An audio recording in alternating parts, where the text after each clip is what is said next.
My name is Nicole. I'm a homeschool mom and a watercolor artist, and today we're going to paint some popsicles.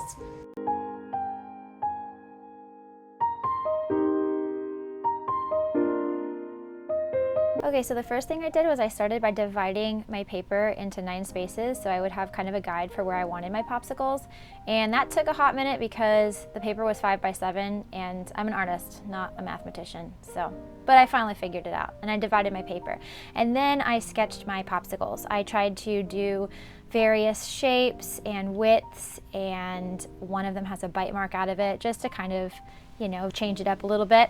And then once I had my popsicles on there, I just erased the lines in between so that my paper was nice and clean and pretty, and I started painting. And I just tried to mix up the colors a little bit, vary what I was doing. It's really fun to experiment with different colors in a really lighthearted context like this, where pretty much anything you do is gonna look cool, even if it doesn't look exactly the way you were expecting it to.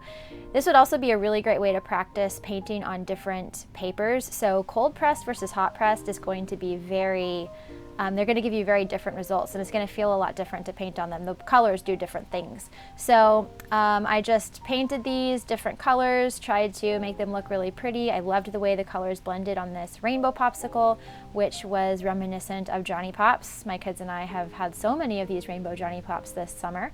A raspberry lemonade one. The squiggly one, my kids were quick to inform me, was very unrealistic because they have never in their long and expert lives seen such a popsicle. So of course it must not exist.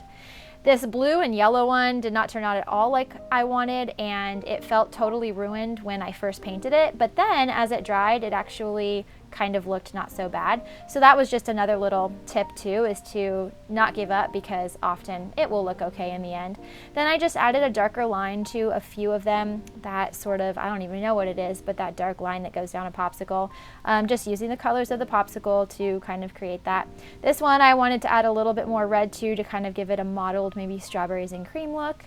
Then I added the little sticks at the bottom, just painted them with some brown, and then I went back and I added a little shadow just by putting a curve at the very top. So that's a really easy way to kind of make the image pop, give it a little bit of dimension. And then I was finished, and I took a Micron pen and I just outlined the popsicles. This is not supposed to be perfect. It kind of gives it a real whimsical look, I think, when your line doesn't exactly match up to the outside line of the popsicle. Plus, sometimes if you kind of draw away from the watercolor line, you're still able to see those really fun dry lines and not cover them up with the pen.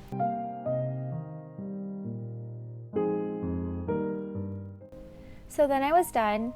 This was super fun to paint. I really like how all the colors looked together at the end. I just thought it was a really cute piece.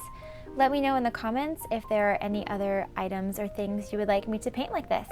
Okay, bye!